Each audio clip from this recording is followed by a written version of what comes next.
साधक परिवार आपको दिखाए सच का आईना।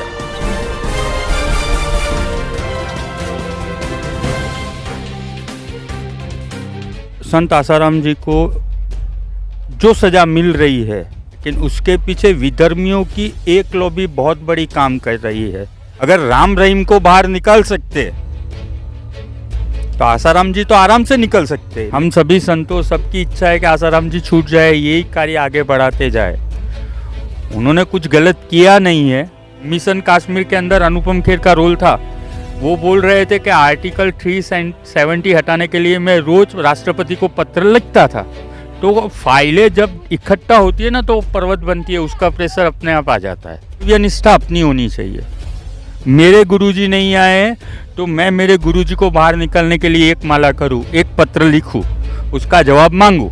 1 करोड़ लोग भी हर महीने कागज लिखे तो साल में कितना प्रहार हो जाएगा। सरकार को छोड़ना ही पड़ेगा ना आसाराम जी को। राम रहीम को अपने इलाके के वोट मिले उसके लिए सरकार छोड़ सकती है बेल पे, तो आसाराम जी को नहीं छोड़ सकती। आसाराम जी का समुदाय ऐसा नहीं है कि वो ये बोले कि आसाराम जी को नहीं छोड़ोगे तो हम लोग वोट नहीं देंगे। बापू ने जो अच्छे काम किए और बापू के जेल में जाने के बाद भी उनके भक्तों द्वारा जो समाज के लिए अच्छे कार्य हो रहे हैं वो देख के सरकार उनको सजा कम करे या उनको बेल पे भी बाहर निकाले। महंत रुद्र प्रमोदपुरी जूना अखाड़ा ना शंकराचार्य प्रणालीनो साधु છું। મારા गुरु श्रीमंत प्रमोदपुरी है जो अलग अखाड़े के श्रीमंत है। प्रथम तो सनातन धर्म पे जो भी प्रहारे हो रहे हैं वो ज़्यादा करके हमारे अमीचंदों की सहायता से ही हो रहे हैं।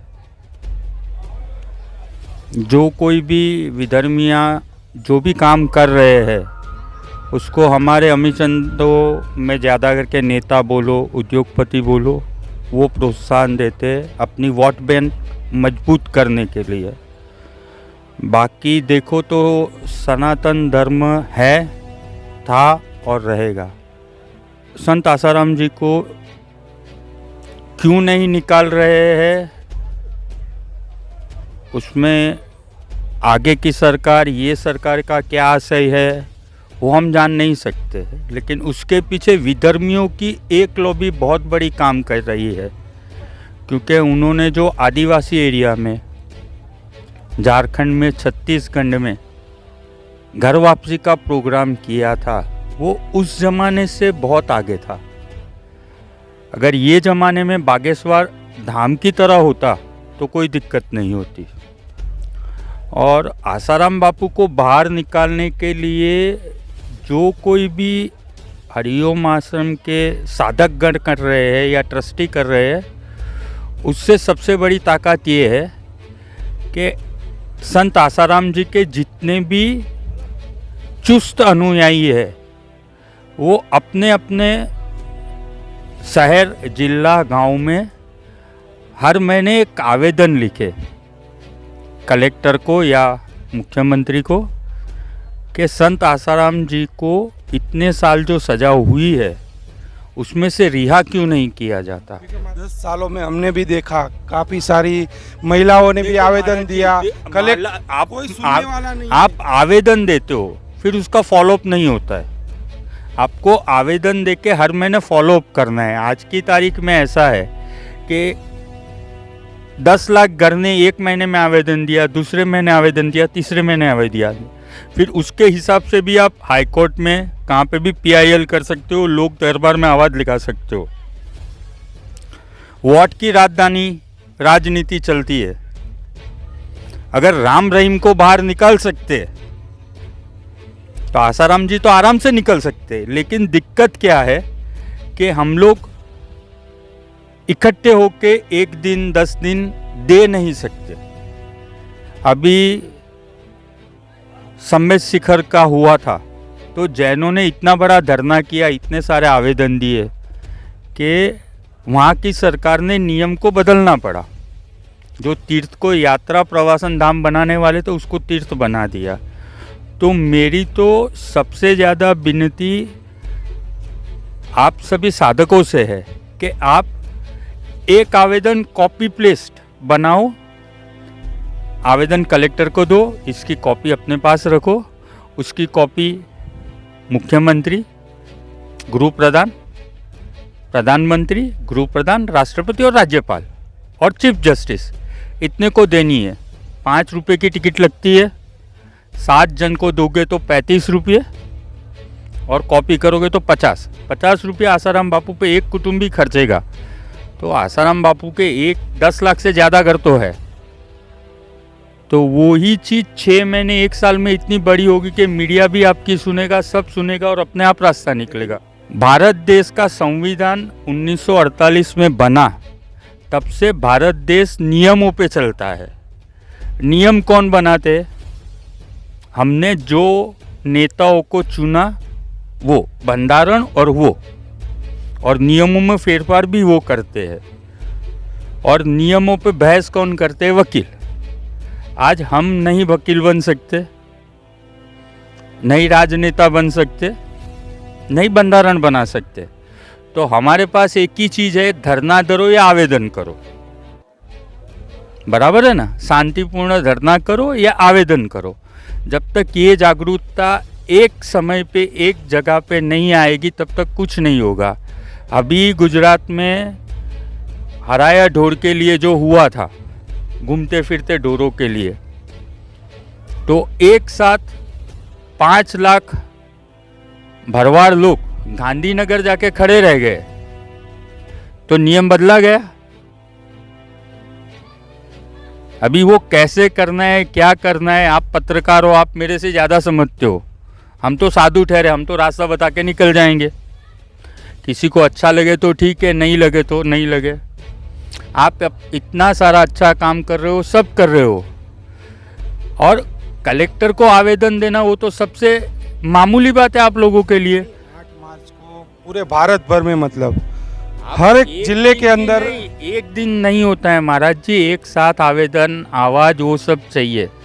अगर 8 मार्च से महाराज का हो जाए तो अभी निकल जाने चाहिए थे। तो आपको हर एक तरीके से करना पड़ेगा। आपको पॉलिटिकली एक किया गया नहीं है।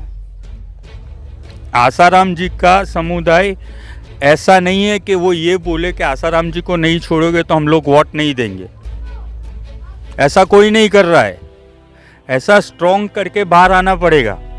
जैसे सनातनियों को हम हिंदू है वो दिखाने के लिए हमको एक होना पड़ेगा। आज हमारा एक आसाराम का संप्रदाय है, आपका, तो क्या वो सभी एक है? वो नहीं है एक। जब तक हमारी एकजुटता नहीं होगी तो आगे कैसे बढ़ेंगे? हम सभी संतों, सबकी इच्छा है कि आसाराम जी छूट जाए, यही कार्य आगे बढ़ाते जाए। उन्होंने कुछ गलत किया नहीं है तो वो बाहर तो निकलेगे ही। अभी वो वेगवंत बनाने का कार्य तो आपका है ना। मतलब उनके भक्तों को एक होना पड़ेगा। एक होना पड़ेगा। एक मंच पे आके एक उपाय है कि भैया आप सब हर महीने कलेक्टर को आवेदन लिखो। 1 महीने के बाद 10 मिनट जाके पूछो इसका जवाब क्यों नहीं आया है। वो बोलेगे कि 1 महीने बाद देंगे। ठीक है, ये दूसरा आवेदन दो, साइन करके आ जाओ। ऐसे 3, 4, 5, 6 हो गए तो कुछ ना कुछ तो करना पड़ेगा ना। मिशन कश्मीर के अंदर अनुपम खेर का रोल था। वो बोल रहे थे कि आर्टिकल 370 हटाने के लिए मैं रोज राष्ट्रपति को पत्र लिखता था। उसका समय आया तभी आर्टिकल 370 हट गया ना, कि नहीं हटा। तो फाइलें जब इकट्ठा होती है ना तो पर्वत बनती है, उसका प्रेशर अपने आप आ जाता है। यानी कर्तव्य निष्ठा अपनी होनी चाहिए। मेरे गुरुजी नहीं आए तो मैं मेरे गुरुजी को बाहर निकलने के लिए एक माला करूं, एक पत्र लिखूं, उसका जवाब मांगूं। जैसे मेरे बीवी बच्चों को पालने के लिए मैं महीने भर काम करता हूं, वैसे कुछ तो करूं। हम बोल बोल के चले जाते हैं, आगे कुछ नहीं होता है। जब तक आदमी अपने आप जागरूक नहीं होगा कुछ नहीं होगा। मुझे भूख लगी है तो पैसा मुझे कमाने है, खाना मुझे, तो वो कार्य तो तुम्हें करना पड़ेगा ना। आपके बहुत सारे कार्यक्रम में क्या यही बात आती है कि आसाराम जी कभी बाहर आएंगे। तो आसाराम जी आपका इतना बड़ा संगठन है, कम से कम 1.5 करोड़ से ज़्यादा लोग हो गए पूरे भारत में। अभी मानो 1.5 करोड़ लोग में से 1 करोड़ लोग भी हर महीने कागज लिखे तो साल में कितना पहाड़ हो जाएगा। सरकार को छोड़ना ही पड़ेगा ना आसाराम जी को। इलेक्शन आएंगे, आप लोग बोल दो हम लोग आसाराम जी को नहीं छोड़ोगे, तब तक वोट नहीं देंगे, बात खत्म हो गई। वो मीडिया में जाएगा तो अपने आप छोड़ेंगे। जब राम रहीम को अपने इलाके के वोट मिले उसके लिए सरकार छोड़ सकती है बेल पे, तो आसाराम जी को नहीं छोड़ सकती।